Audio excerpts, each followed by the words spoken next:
All right, linkage institutions, Unit 3, Video 14, activities of interest groups. All right, so first off, yes, I know my voice sounds bad. I apologize for that. You'll get used to it eventually, hopefully. Maybe not, I don't know. All right, so we're talking about lobbying. So stuff that interest groups get involved with, how do they, what do they do now that we know what they are? All right, their main activities. One of the biggest ones they do is they engage in lobbying. Lobbying is to persuade political leaders to support that group's position. So if they are a pro-life interest group or a pro-choice interest group or a pro-gun rights or a gun control interest group, it doesn't matter. They all have the same idea that they are trying to make politicians, especially Congress, support their positions. All right, so they lobby Congress and they can also lobby courts. First, we'll talk about how they lobby Congress. The most basic way is that they simply provide information to congressmen. So the question that comes to mind next is, well, why does Congress take this information from lobbyists? Lobbyists are policy specialists, whereas congressmen are policy generalists. All right, what that statement means is that the lobbyist who, let's pick gun control. They work for a gun control interest group. That is their entire job. Their entire career is focused on that one single issue. As a result of that, it is likely that they have access to more information and that they are more of an expert on that topic than any individual congressman would be, because they have to know about a lot of things. The lobbyist doesn't have to know anything about the climate or about the environment or about energy or about war. He doesn't need to know anything except about his one policy position. Congressmen need to know a lot about a lot of different things. So as a result, since they have so many different things that they are getting involved with, they are more receptive to taking that specialized expert information that lobbyists can provide to them. Another activity that they do is that they testify before Congress. That is actually a real picture. Elmo really and truly did testify before Congress. So it's when they come and basically congressmen ask them questions and they testify about a certain issue. And so again, they're trying to convince Congress of their side. All right, interest groups can also lobby the courts, because sometimes lobbying Congress isn't effective. If Congress has already passed certain laws that they don't like, they can try to challenge these laws through the courts. One way is by filing something called an amicus curiae brief. We're going to go over that in the judiciary section. So for now, you don't really need to know what it is.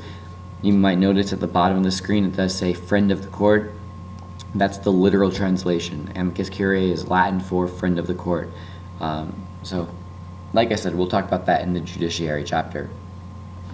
The main way I want you to know right now is that they can use litigation. And what I want you to have there is that it means to file lawsuits in order to change policy through the courts. There's a political cartoon on the right side of your screen, and it's a very good example of using litigation to try to change policy. Plessy versus Ferguson, probably a case that most of you guys have heard of already, hopefully. It's the one that established separate but equal. It said that it was okay to have a whites-only area or whites-only, schools or water fountains or restrooms or compartments on a train, as long as you had separate but equal ones for black people. Now, obviously, we know that they weren't actually ever anywhere close to equal. So, long story short is that in the case of Plessy versus Ferguson, what happened is a black man sat down in the whites-only section of a train, and he got arrested for that. But he wasn't a random person who just decided one day, hey, I'm going to sit in the whites-only area of the train. An interest group planned for this to happen. They looked for a volunteer. They put an ad in a newspaper, and Plessy answered that ad. His name is Homer Plessy, and he agreed that he would go sit down in the whites-only part of the train. He would refuse to get up, and that he would get arrested for it. So obviously that sounds kind of crazy. Why would somebody intentionally get arrested? Well, because they felt like that law was unconstitutional. And obviously they were correct. It was totally unconstitutional to have separate but equal. But Congress wasn't going to change that. So their only hope left was that the Supreme Court would rule that law unconstitutional. So they put the advertisement out. Plessy volunteers. He comes. He sits down in the whites-only part of the train car. He gets arrested. Unfortunately, at that time in 1896, the Supreme Court decided that separate but equal was okay. So this was an unsuccessful attempt, but it is still a good example of using litigation to try to get policies changed in the United States. All right, grassroots lobbying. We actually can be the target of lobbying efforts by interest groups. Grassroots means that when they go directly to the citizens and they try to persuade us about an issue. So rather than go to Congress or to the president or to the Supreme Court, instead they go directly to the people. And this is through things like billboards, through commercials, through advertisements, door-to-door campaigns, letters, things in the mail. All of these are examples of grassroots lobbying. But there is an important second part to grassroots lobbying. If they change our opinions about something, if they convince us to be pro-life or to oppose the death penalty or whatever the case is, right? If they convince us, that's good.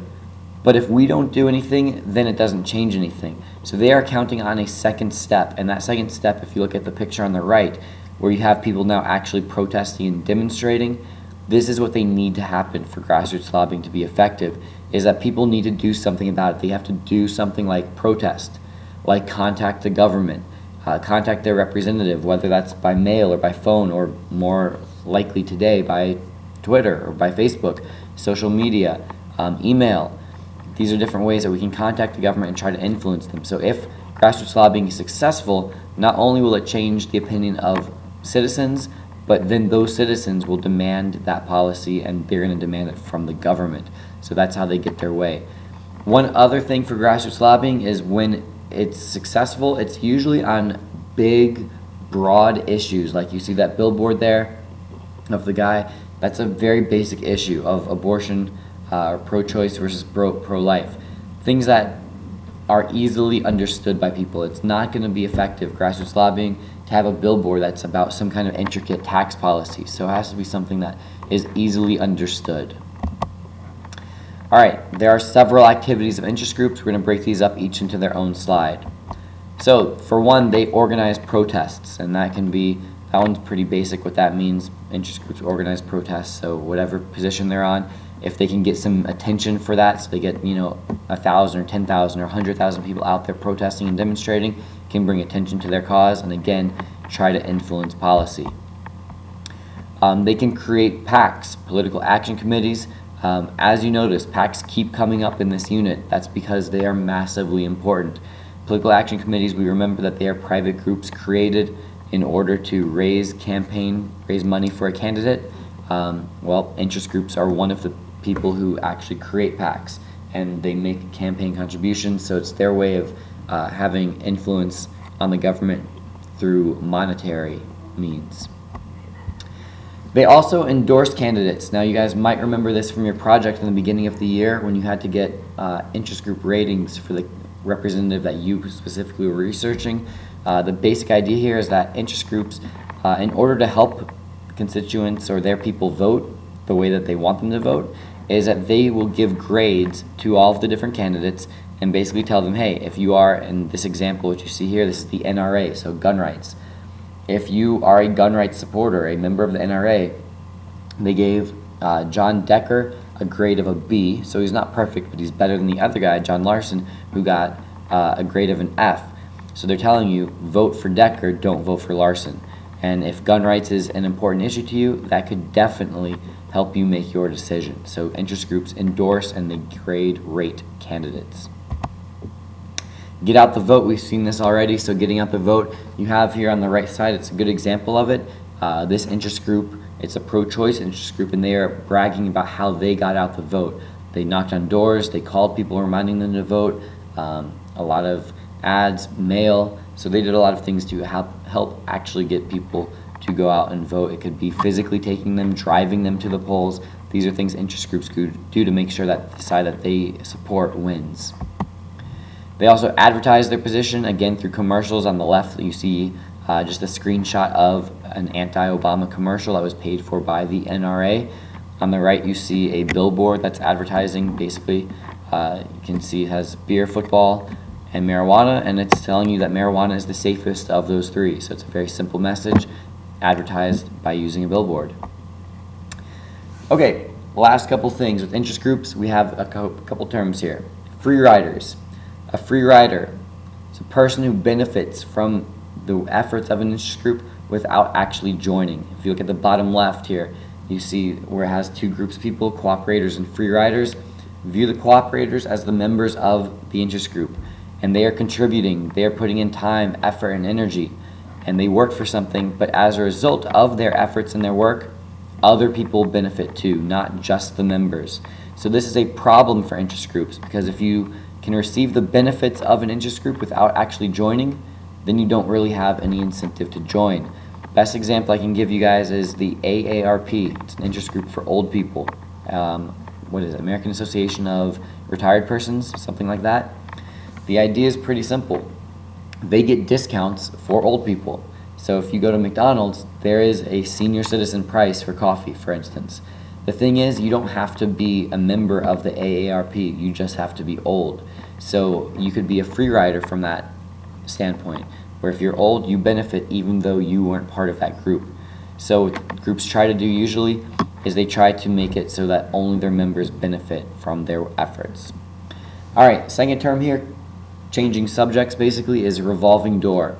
About half of all congressmen leaving Congress join interest groups. So you can see kind of that visualization of a revolving door, and they're in the Senate or they're in the House, and when they lose their job or when they retire, they go out that revolving door and into a lobbying firm, and they make a lot of money there. That's usually seen as a negative thing, because maybe while that senator is still in Congress, maybe they decide, hey, I want to get a job for that lobbyist making a lot of money, because they're going to make way more money working for the lobbyist. So when I'm voting, let me make sure to always please that specific interest group. So it's usually seen as a bad thing. As a result of that, there are some regulations on congressional lobbyists. For one thing, they have to register with the government. And that bottom picture is a little clip of what that registration looks like, where they have to actually register so we know who all the lobbyists are. They have to report their earnings, how much money they're making, where they're making that money from. They are no longer allowed to give gifts to members of Congress. That used to be a major problem, where they would buy literally trips around the world and buy them huge expensive things as gifts. So that has been banned. And lastly is that they limit the revolving door. So now there is a waiting period for former congressmen. So they're not allowed to immediately go and become a lobbyist. They have to wait 2 years. A cooling off period is what they refer to that as. After 2 years, then they can be a lobbyist. So again, trying to limit that problem as much as possible. Last one is that interest groups, just 3 statements of facts about them. They are most likely to be successful making small incremental changes to policy. So rather than like a gun control interest group, for example, if they try to get guns banned, they're never going to be successful. So instead of doing that, they would have more success if they aim to maybe get a new tax placed on ammunition, or a 3-day waiting period instead of a 2-day waiting period. Like smaller changes, that's when they would have more success rather than going after something major. Interest groups are more powerful when they have more members. Stands to reason. If you're a large interest group, then you have a whole lot of people that can vote, and that's going to give you more power than a small interest group of relatively few members. And lastly, people with higher income, higher education are more likely to be represented by interest groups.